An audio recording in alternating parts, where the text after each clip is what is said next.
12 Stoic Laws for Unshakable Inner Strength. A Sculpted Grace Production. Introduction: the calm within the chaos.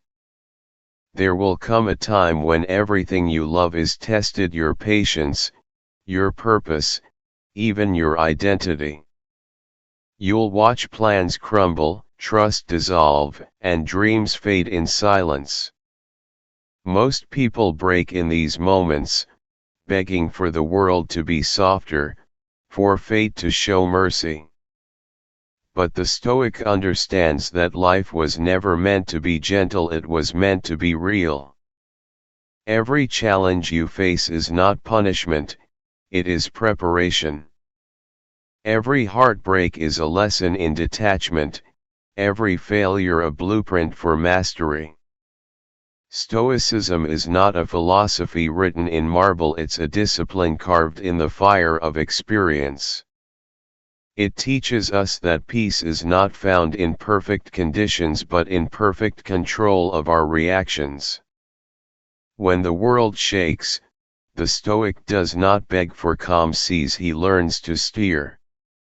These 12 laws are not meant to inspire you for a moment, they are meant to fortify you for a lifetime. Each one a weapon against chaos, each one a tool to build the kind of mind that bends to nothing. This is sculpted grace, where we transform pain into power, and weakness into wisdom. Law 1: attack the root, not the symptom. When your peace is disturbed, your first instinct will be to fix the surface, to quiet the noise, to distract the pain, to numb the emotion. But the Stoic knows that no storm can be calmed if the winds come from within.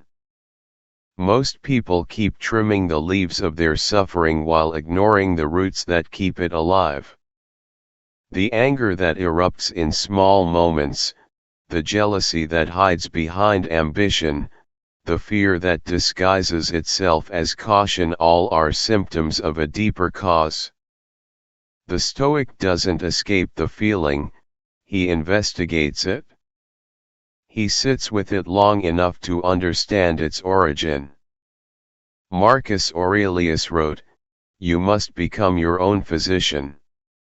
When something within you aches, don't rush to medicate the discomfort, trace it to its origin. Perhaps your anger is rooted in unhealed betrayal. Perhaps your anxiety grows from a fear of losing control. Only by naming your true enemy can you disarm it. The Stoic looks inward not to drown in thought, but to liberate himself from illusion. Because once you confront the source of your suffering, it no longer controls you, it teaches you. Law 2: control the frame or be controlled by it. Two people can live through the same event and emerge as completely different souls. One breaks, the other builds. What separates them isn't luck, it's framing. The Stoics believed that perception is not passive, it's power. Life will constantly hand you pain, but how you interpret it determines whether it imprisons you or transforms you. The Stoic learns to control his frame, to recontextualize chaos into training. When he loses something, he sees detachment. When he fails, he sees redirection. Every event becomes fuel for clarity. There's a story of a soldier who lost everything in battle: his rank, his friends, his home. Yet when asked how he survived, he said, "By seeing it differently." He chose to see loss not as punishment but purification. That is Stoicism in action. The event was fixed, his interpretation was not. Marcus Aurelius wrote, "The soul becomes dyed with the color of its thoughts." The more you train your mind to reframe adversity, the more unshakable you become. The world can burn around you, and yet, within, you remain calm because the frame belongs to you, not to fate. Law 3, build a mind that's a fortress, not a doorway. We live in a world that constantly demands access to your attention, your emotions, your peace. The Stoic rejects this invasion. He guards his mind like a fortress, not a hallway open to every passing thought. Opinions, gossip, outrage, temptation, these are enemy soldiers disguised as entertainment. They storm your focus and burn your stillness if you let them. The Stoic builds walls through discipline, limited words, intentional input, and careful company. Seneca once warned, associate only with those who lift you higher. Every time you absorb negativity or waste energy arguing over things beyond control, you weaken your defenses. But when you train your focus, when you meditate, journal, or step into silence, you strengthen your gates. A fortress mind doesn't isolate you from life, it protects your clarity within it. It's not about arrogance. It's about alignment. Because peace is not found by escaping the world, it's found by mastering what you allow to enter. Law 4, detach from what you can't command. Attachment is often mistaken for love, but true love, like true peace, cannot depend on control. The Stoics taught that suffering begins when we cling to things we cannot command: people, outcomes, recognition, or permanence. When you grip life too tightly, every loss feels like death. Detachment is not coldness, it's clarity. It's the ability to give fully while knowing that everything, every relationship, every success, every moment is borrowed, not owned. Imagine standing on the shore, trying to hold the tide still with your hands. That's what attachment is, a beautiful, futile act of resistance. Let the tide move. Let people leave. Let moments pass. Because when you stop trying to freeze life, you begin to live it. Epictetus said, when something happens, the only thing in your power is your attitude toward it. Detachment doesn't mean indifference, it means freedom. It means loving deeply, but never desperately. Law 5, turn pain into power. Pain is inevitable, but suffering is a choice. The Stoics saw pain as the raw material of greatness, a forge that tempers the soul. Every obstacle, every heartbreak, every failure contains the blueprint for strength. But only if you decide to use it. When life strikes, most people ask, why me? The Stoic asks, what can this teach me? Because he knows that adversity isn't the enemy, it's the invitation. There's a Roman story of a philosopher exiled from his homeland. Instead of collapsing, he used the isolation to write his greatest work, the same work that guided generations after him. He turned exile into enlightenment. Marcus Aurelius himself ruled through plagues, wars, and betrayal, and instead of bitterness, he gave us meditations. That's the essence of Stoicism, not to escape pain, but to refine it into purpose. The Stoic doesn't run from fire, he learns to walk through it until he glows. Law 6, let silence be your superpower. In a world obsessed with noise, Silence has become rebellion. Everyone wants to speak, argue, and react, but few can simply observe. The Stoics' silence is not emptiness, it's discipline. It's the quiet between impulse and action where clarity is born. The one who can hold his tongue when provoked holds more power than the one who can shout the loudest. Seneca wrote, "It is better to conquer your tongue than your enemies." Silence gives you time to see truth beneath emotion, to calculate before you act. It's not cowardice, it's control. Next time you feel the urge to respond in anger, to defend your pride, or to win the argument, stop. Listen. Let the silence breathe for you. Because power often lies not in what you say but in what you don't. Law 7. Rewrite the story you live under. Every person lives under a story, a quiet narrative whispered beneath every choice and emotion. Some are stories of survival, others of fear, others of unworthiness. Most people never question theirs, they simply inherit it. But the Stoic knows that identity is not a fixed script, it's a manuscript constantly rewritten by awareness. Marcus Aurelius said, "The soul becomes dyed with the color of its thoughts."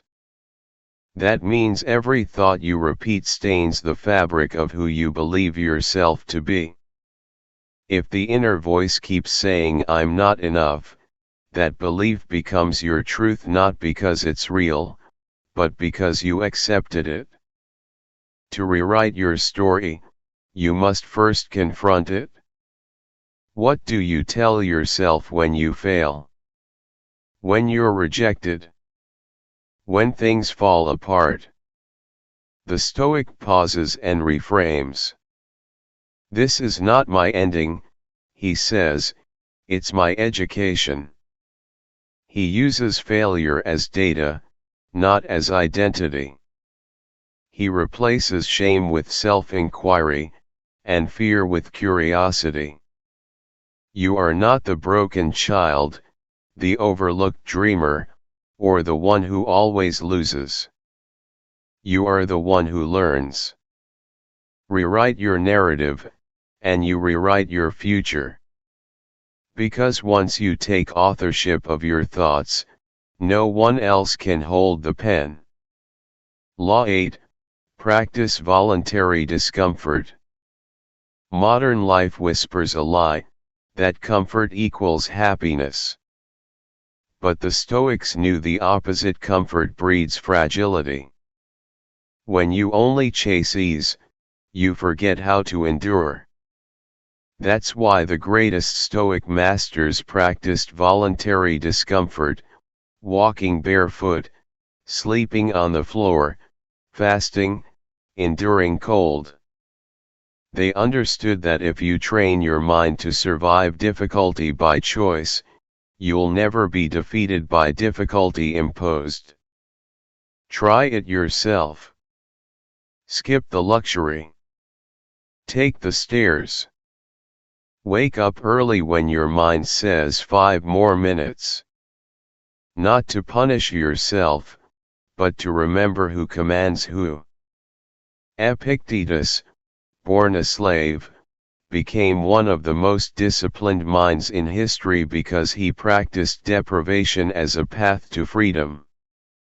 He said, "Difficulties show what men are."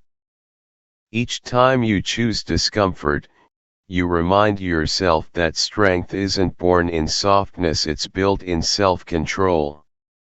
When comfort disappears, you remain unshaken. Because you've already learned to stand in the storm. Law 9. Seek virtue over validation. The crowd is loud. It will tell you what success looks like, what beauty means, who you should be. And if you're not careful, you'll live your entire life performing for applause that dies as quickly as it's given. The Stoics saw validation as a trap, a leash disguised as love. They taught that true worth comes not from being admired, but from being aligned with virtue. Seneca wrote, "He who seeks wisdom must not be held hostage by the crowd. Because the crowd will always praise comfort and mock conviction. Virtue is not glamorous, it's quiet. It's doing what is right when no one sees. It's choosing discipline over popularity, honesty over convenience, integrity over applause. When you act from virtue, your peace becomes internal, no longer dependent on approval. You can be misunderstood and still be at ease, because you know your compass is true." The Stoic doesn't live to impress the world, he lives to impress his conscience. And that's a kind of freedom no validation can buy. Law 10, remember you will die, memento mori. Memento mori, remember you must die. At first, it sounds morbid, but to the Stoics, it was the ultimate reminder to live. Marcus Aurelius began each morning by reflecting that the day could be his last. Not to fall into despair, but to focus on what truly matters. When you remember your time is limited, pettiness dies. The argument you're holding onto, the resentment you feed, the endless waiting to start someday all become illusions when placed beside mortality. Imagine carrying an hourglass filled with your own years, the sand slipping quietly through your hands. How much time do you waste complaining, comparing, hesitating? Death isn't the enemy, indifference is. The Stoic uses mortality as motivation. He speaks truth today, loves deeply today, forgives when possible, and walks away when necessary. Because he knows the clock is not pausing for his fear. To remember death is not to worship it, it's to respect life enough to live it fully. Law 11, focus only on what you can control. Most suffering is self-inflicted, born from trying to govern what never belonged to you. Other people's opinions. The future. The past. The weather. The outcome. The Stoics divided life into two columns, things within your control and things outside it. The first column is small, your actions, your thoughts, your attitude. The second is infinite. And yet, most people live trapped in that second one, worrying about what they can never command. Freedom begins when you bring your energy back home. When you stop trying to fix everyone else and start mastering yourself. You can't control whether the sun rises, but you can control how you face the dawn. You can't control betrayal, but you can control whether it hardens or refines you. Epictetus said, "It's not things that disturb us, but our judgments about things." When you finally accept this, peace is no longer a goal, it's the natural state beneath all resistance. Law 12, live according to nature. To live according to nature means to live in harmony with reality, not fighting what is, not demanding permanence from what is meant to change. Everything around you is movement, seasons, relationships, even your own body. The Stoics understood that resistance to this truth is the root of misery. You suffer not because life is cruel, but because you expected it to be static. Marcus Aurelius wrote, the universe is change, life is opinion. The wise accept the current, not because they are weak, but because they have learned to swim with it. When you align with nature, you stop arguing with life. You wake without resentment, love without ownership, work without obsession. You begin to see that everything, joy and sorrow, gain and loss, are threads of the same fabric. Acceptance doesn't mean apathy, it means agility. It means saying, this is what is now, how do I move with it wisely? When you live by this law, nothing surprises you, nothing enslaves you. You no longer chase peace, you become it. Conclusion: the sculpted mind. Stoicism isn't about becoming emotionless, it's about becoming unbreakable. It's the art of standing still while the world trembles. These 12 laws are not abstract ideas, they are practical commands. Attack the root, control the frame, guard your mind, detach from illusion, transform pain, master silence, rewrite your story, embrace discomfort, seek virtue, remember mortality, focus on control, and flow with nature. You were never meant to drift through life reacting to chaos. You were meant to command yourself through it with grace, clarity, and calm strength. That is what it means to be truly free. To be sculpted not by comfort, but by discipline. To walk through storms and call them lessons. To lose everything and still remain whole. This is the path of the Stoic. This is the way of sculpted grace. Not louder but stronger. Not harder but wiser. Unshaken. Unmoved. Unbreakable.